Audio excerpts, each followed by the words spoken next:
রব্বানা লা তুজিগ কুলুবানা বা'দা ইয হাদাইতানা ওয়া হাব লানা মিন লাদুনকা রাহমাতান ইন্নাকা আনতাল ওয়াহ্হাব।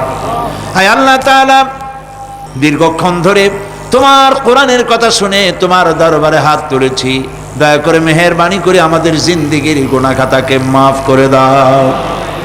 আমাদের মা বাপ মুরব্বিয়ান যারা কবরে চলে গেছে, আল্লাহ তাআলা কবরগুলিকে জান্নাতের টুকরায় পরিণত করে দাও।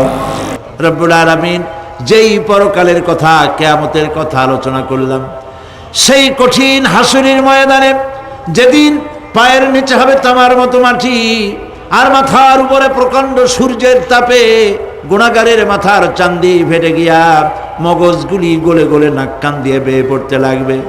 জিহ্বাটা পানির পিপাসায় কুকুরের মতো ঝুলে নাভিস্থল পর্যন্ত পড়ে যাবে। ময়দানে সাড়া পড়বে পানি পানি বলে। আল্লাহ তাআলা ওই দিনে তোমার হাবিবের হাতের কাউসারের পেয়ালা আমাদের নসিব করে দিও।